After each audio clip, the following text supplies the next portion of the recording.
Well, I'm not sure about being the most influential during the decade of the 90s. It makes you feel a little bit irrelevant since it's 2014 now. But I really appreciate the opportunity to speak here. It's like homecoming week for me. When I was here in the 80s, we actually worked with the Junior League to help them move out of their older building, which was down the road that way, into this new building, particularly looking at the food service area. So it's always nice to come back. When I went to A&M and started working in the marketing area, there were certain people nationally, Bill Pride, Philip Kotler, Theodore Levitt, and Keith Cox were among the icons. And so it's a little bit intimidating to me to have Keith here in the audience. When I saw him walk in, I thought, uh-oh, now I got to be on my game. But Keith was always somebody that was an inspiration to me. He, of course, was at U of H when I was around there the first time as well. Also another person in the crowd, Jim Stinson. Jim, there were three people, Doug Rust, who actually taught accounting for us at the time, Jim Stinson and Jim Swayze, who were in the accounting department. Jim stayed on, Doug went down to Clear Lake, but when I was over at UNLV, Jim Swayze from the University of Houston ended up over there too, so it just shows you what a small world it can be. Millennials, you might ask why I'm interested in millennials or how that topic came about. I gave Ashley some topics that she thought that might be a good one to talk about. My interest is obviously millennials are our main customer base as students. Another thing that's happening is that for a long time the millennials, we were making them adopt us as boomers.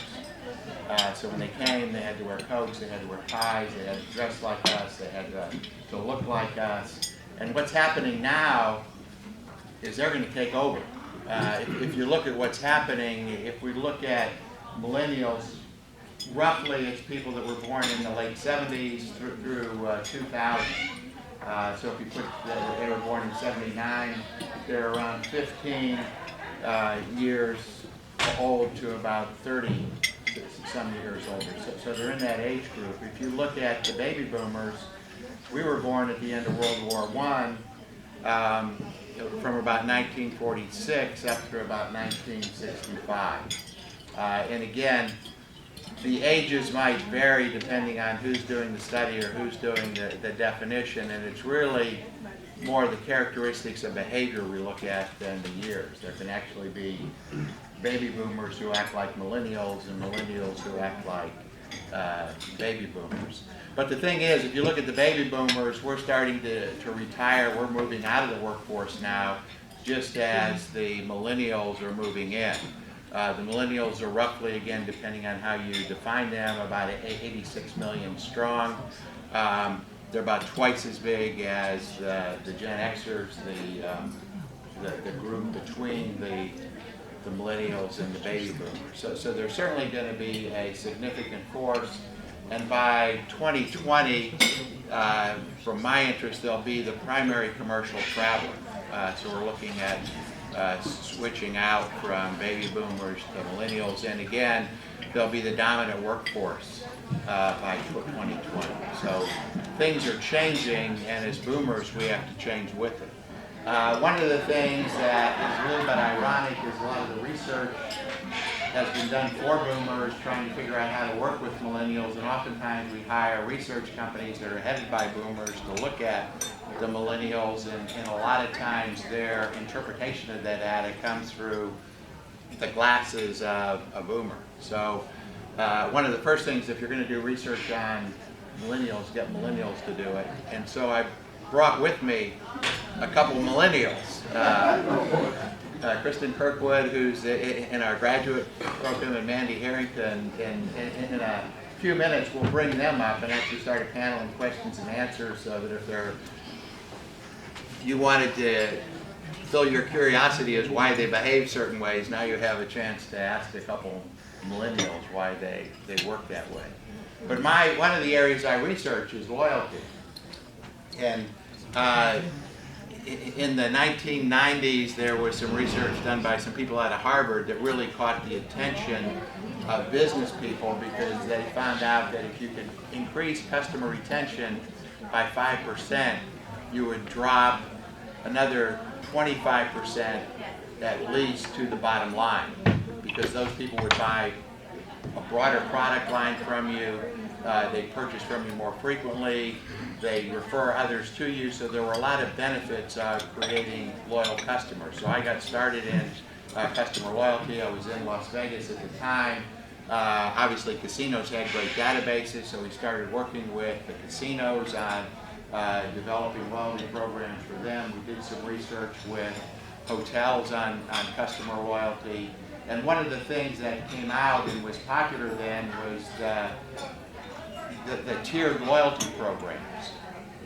Particularly in casinos, people would have cards from 50 different casinos. So what they tried to do is follow then the hotels and the airlines and start tiering, so that if you played more, you got more benefits, and they could keep you going at their casinos rather than just stopping at any one and picking out the appropriate card.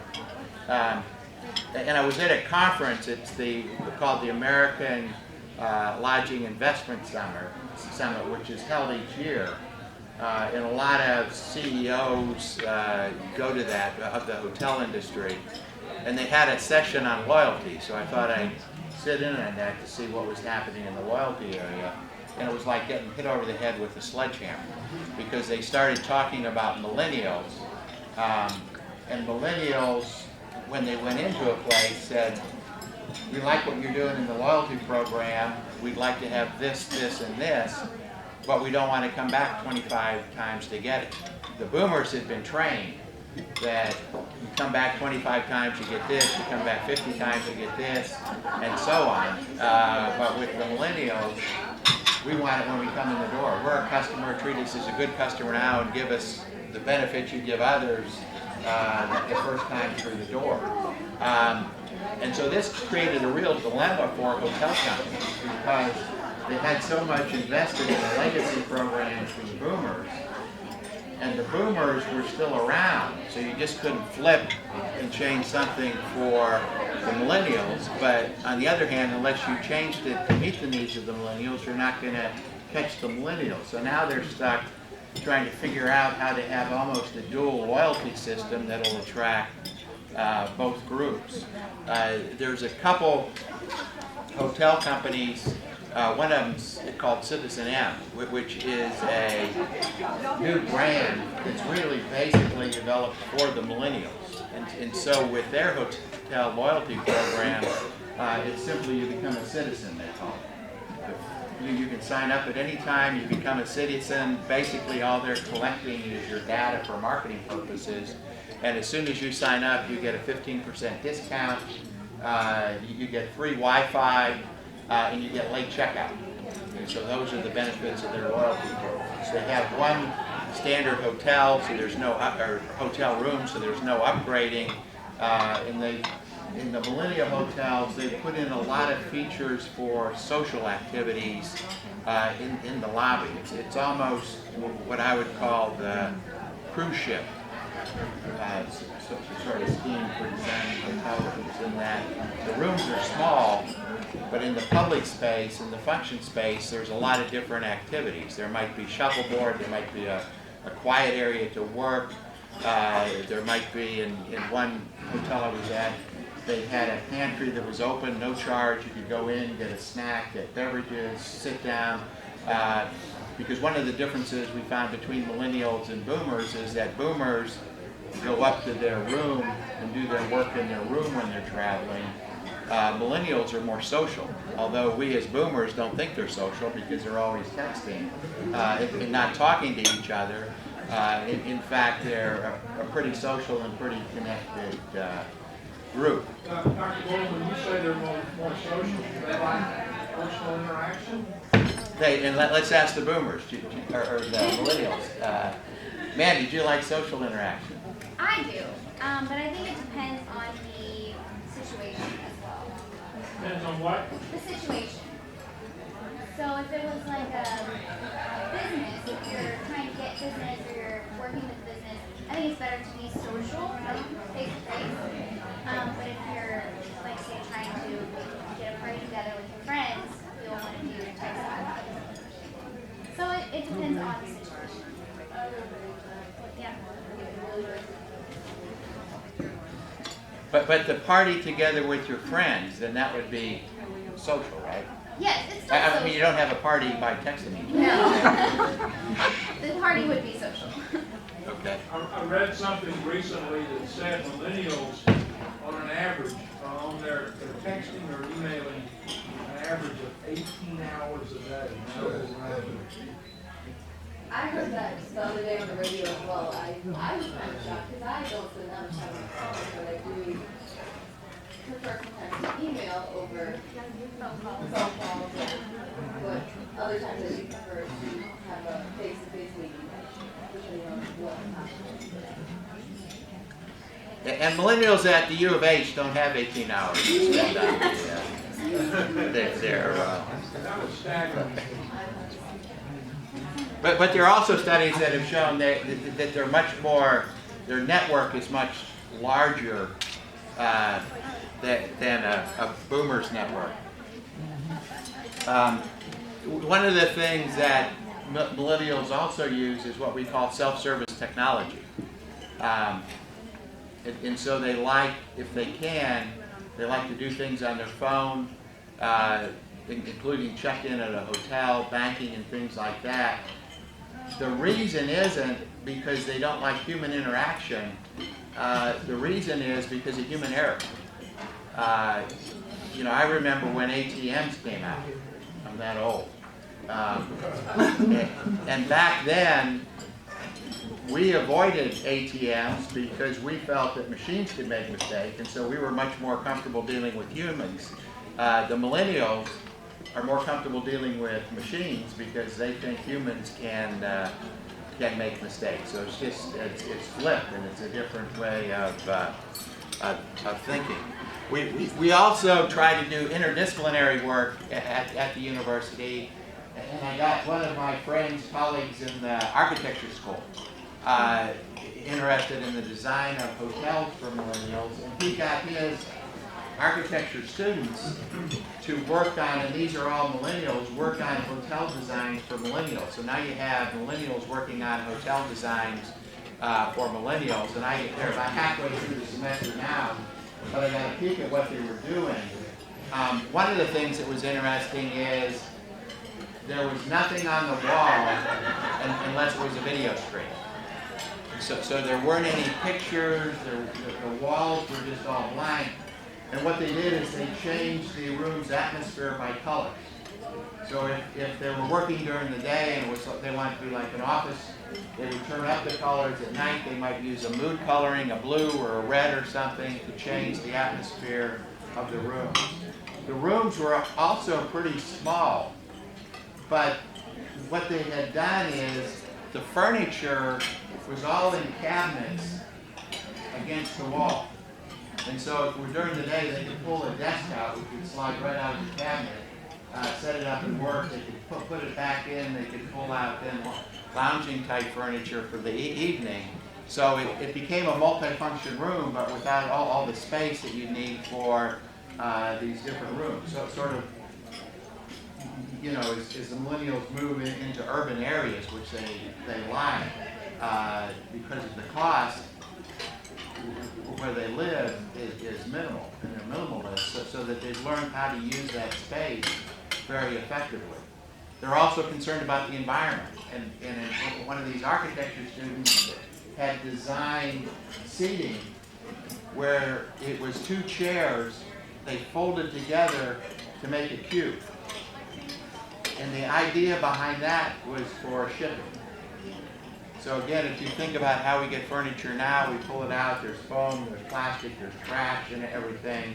So his concept was we'll put the chairs together, make a cube, and then we can just ship it out like that. Yeah. Bowen, you made a statement about your main research is around loyalty, customer loyalty. Can you give me an idea on how millennials make decisions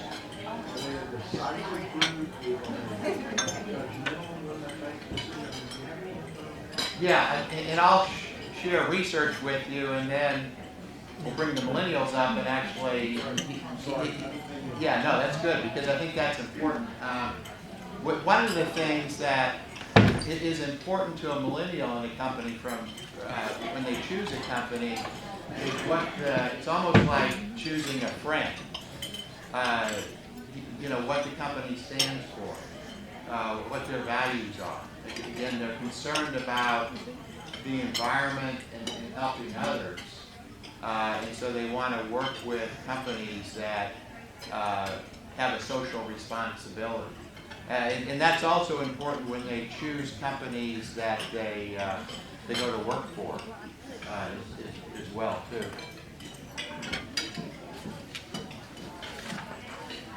And the other thing about the room was a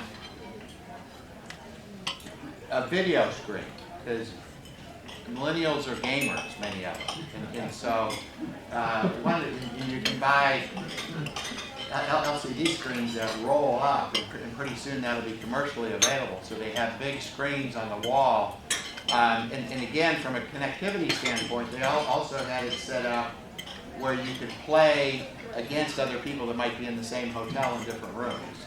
So you could have interactive games on the wall in the room. So they were having some fun designing rooms that they'd like to stay in.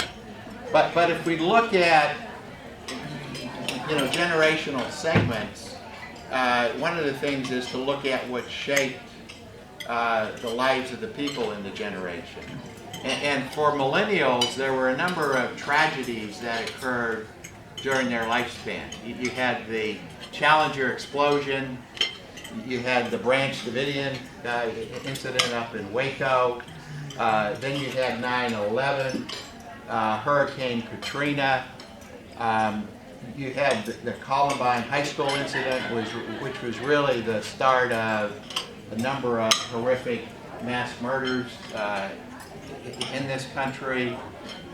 You had wars start up in the Middle East where their friends were going, and some of them not coming back from those wars.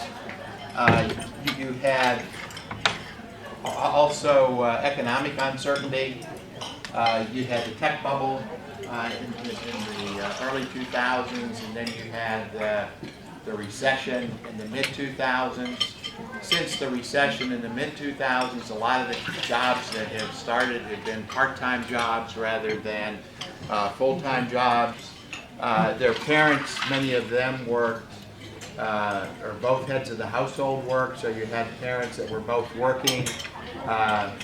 Dinners always weren't dinners together as a family for a lot of the millennials. High divorce rates, so a lot of them ended up in families that were not the original family they started with.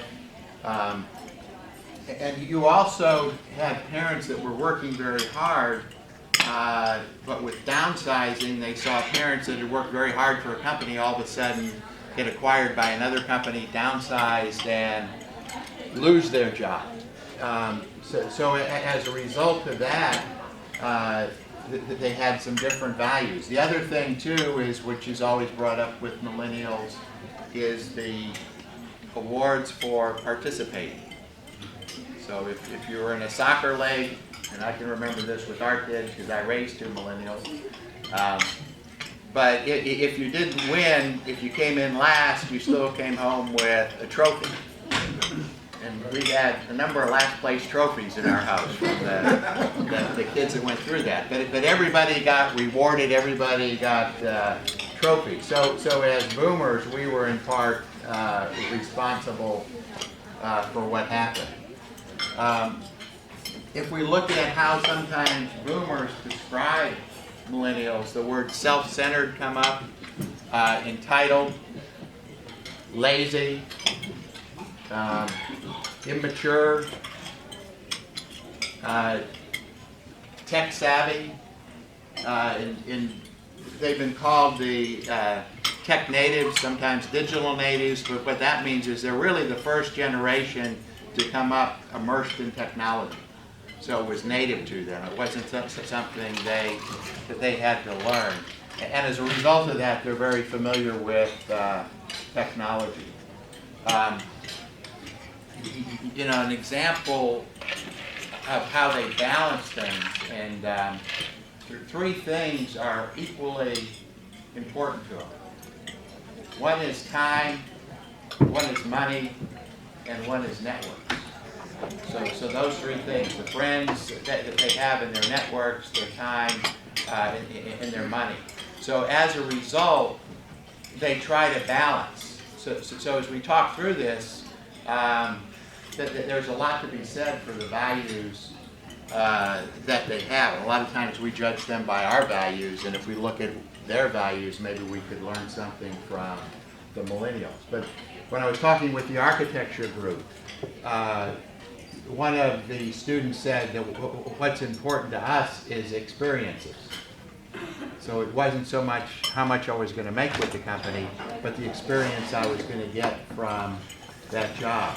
We interviewed a person for a research position, and she was excellent.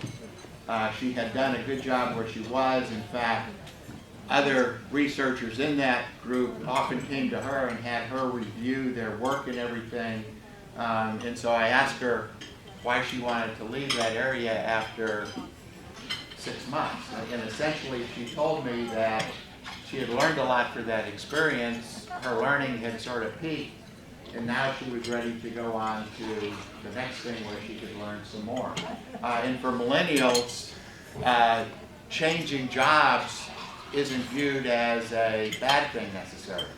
From boomers, if we look at a resume and somebody's had 4 jobs in 1 year, we become a little bit suspect. But from a millennial, if there was a reason for changing their job to where they were going to learn something new, move on to a different experience, and their current organization couldn't give it to them, then that's perfectly acceptable for them to move on. Their view of the baby boomers, so sort of flipping it around in how they view us. Materialistic,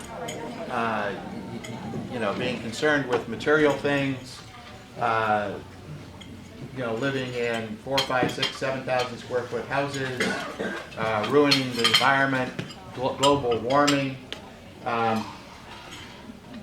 Again, they see us as creating wars in the Middle East, sending people off to those wars, providing unrealistic expectations through our trophies that we gave them when they were kids, that you could be anything you wanted to be, and you didn't have to work very hard to get there. They see us as causing the recession, and again, creating part-time jobs for them. They see us as, you know, increasing the tuition rate 600% for their colleges, yet wanting them to go to college. One of the characteristics is they're the most educated generation there is. But they're also, we didn't save up like many of our parents did to where we were able to fund their entire college education for them. So now, on average, they're leaving with about $30,000 in debt when they leave. Many of them leaving to go to part-time jobs.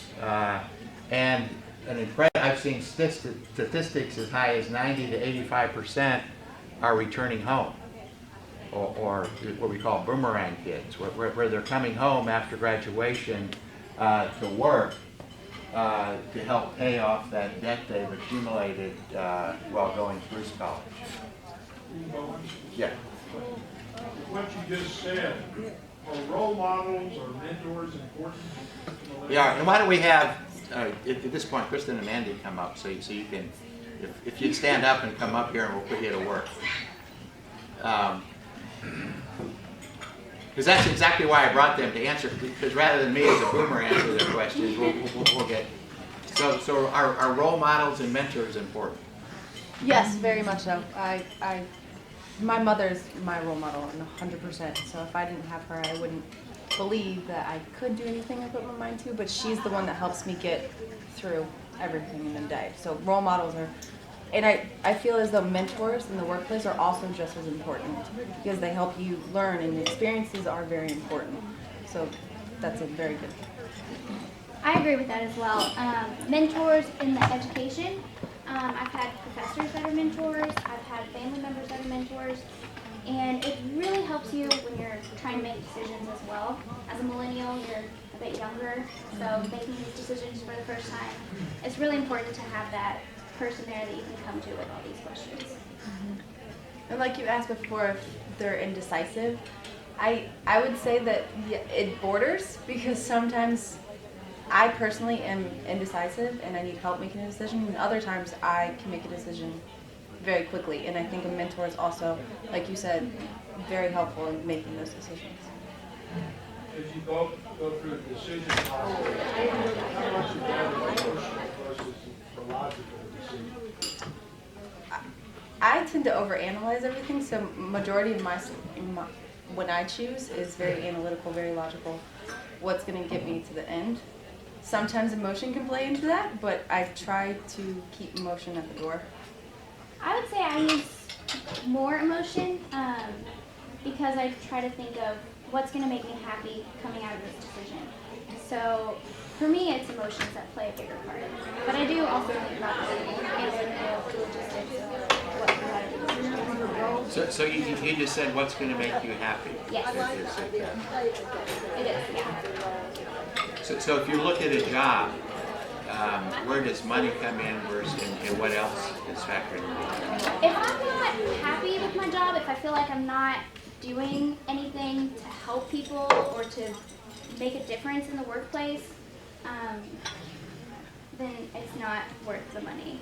I could find something that I'm doing that actually improves something and make a little bit less, but still I have the feeling that I'm contributing to something. I would completely agree with that. Just along the lines of actually feeling like I've accomplished something. Yeah. That is of huge importance to me. So, yeah. And so what happens when that feeling goes away? Then you leave the job. You try to find something that will make you happy and make you feel like you're making a difference. Is that personal accomplishments that you're looking after, or accomplishments of your company, your employer? Both. Definitely both. Because you want to have the personal achievements, you want to be recognized, but you also want How do you bank? I mean, how do you deposit money? How do you get cash? Everything I do is on either my phone, my computer. I try not to carry cash with me that much. Yeah. I never have cash. It's Everything always, is online. yeah, everything's online. So you pay your bills online? Oh, definitely. All my bills. And how do you deposit your checks? Direct deposit. Through my phone. So through your phone? Yeah. So if you're choosing a bank, how do you choose a bank? I mean, is the number of ATMs important to you then? Yes. Yes, because if I do need money, Yeah. I don't want to pay $10 Yeah. to get money out. So it is important. So I would look at that, but as of right now, bank is just where I'm going to end up. Yeah. It depends on the location of the ATMs. Like if I'm in one area and I'm living in this area, and like say Wells Fargo is dominant in that area, then that's what I would gravitate towards, just because there are more ATMs there. So. Then I'll add on to that, as the faculty advisor we read outside at our college, I've maintained paper checks as to how they pay their expenses. For control purposes, I wanted to be the same for everyone. And one semester, the treasurer came in who had been newly elected, and I said, okay, it's time to write checks. And he looked at me and I said, you don't know how to write checks, do you? He said, no, I've never written a check.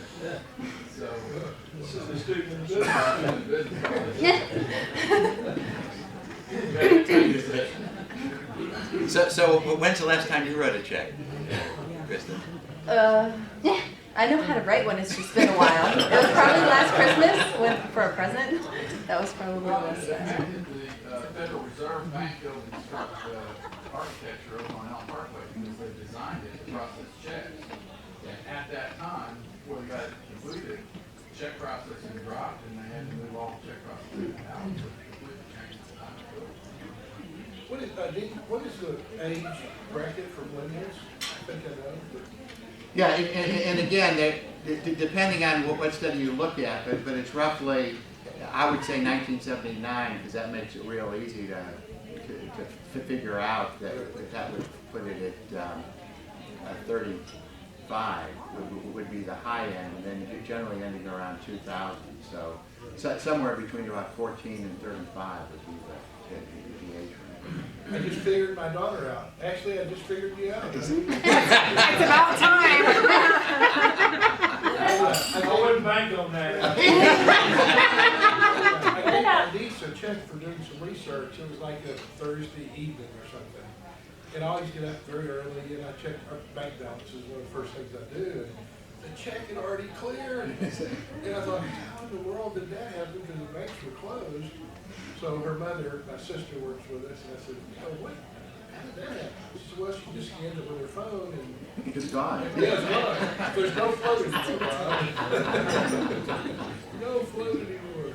What about, big purchases like houses, like I finance houses. So would you do something like that online just to be efficient and scan, or is it important to have personal contact and know face-to-face who you're dealing with? I strongly feel as though I would not do that online. A big purchase I would not do online. I would definitely handle that in person. I haven't bought a house yet, but I recently bought a car, and that I did in person. So I think that the personal touch is important for large purchases. How did you pick out the brand of car you were going to buy? Online. I did all my research online to find out where I wanted to go. And how'd you figure out what you were going to pay for it? How did I figure out? What you were going to actually pay for this purchase price? How'd you negotiate? Person face to face. Face-to-face? Yes. Did you have a set? Did you know what you should pay when you went in? Did you have a target? I did have a target because they had all the prices online, so I knew like the most that I would pay, and I tried to go down from there. And how did that work? It worked. Good. It worked. But one of the things, since we're talking about purchasing, is that one of the things that came out in the research was about 36% of the millennials have bought a product based on a recommendation of their friend during the week. So again, they tend to recommend products when they have a good product, and they tend to look at how others have rated products when they purchase products. So I remember when I was first in marketing, we used to say, I think that if you like something, you told 3 other people, and if you didn't, you told 13. Now, with social media, that's just exploded in if you don't like something, there can be a lot of damage done. And so companies are spending a lot of time monitoring what customers are saying about them now on social media. And at the same time, if you do like something, it can really go viral and create a lot of business for you.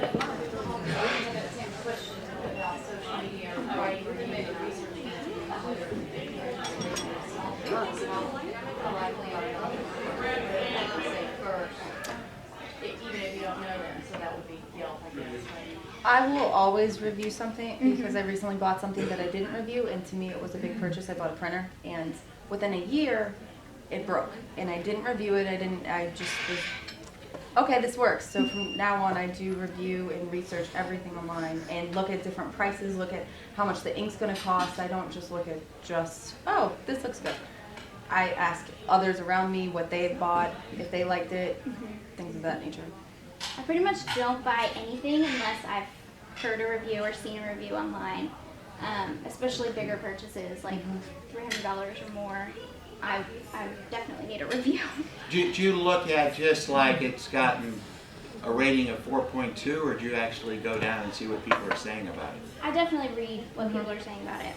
Yes, I definitely read. That's a lot of money. Do you find that pretty reliable so far in your experience? Yes. And Yes. sometimes they even help solve situations. So if Yeah. you realize that your product has this issue, they tell you how to fix it in the reviews. So that's nice. I think, Bowen, you mentioned earlier about if something's not going well with the job, they don't think much about changing job. What's an acceptable level of new jobs during a 5-year period? Is there any magical number or something? Or? See, and I think that number, you know, as boomers, I'll throw it back at you. If you were looking at a resume, what would be an acceptable number of jobs?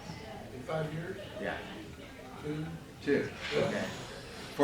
For yourselves, if you were looking at somebody and talked to them, what would be an acceptable number?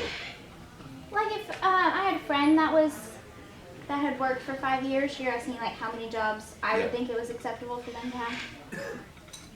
I'd say maybe 4 at the most. So one a year almost. But and see, I think that's what is going to be interesting that we're faced with, is because the boomers are moving out, and so at this point we've set the standards, the norms for dress, the norms for number of jobs or something, and now the millennials are coming in, and so there's going to be new standards and new norms that are going to take place in companies.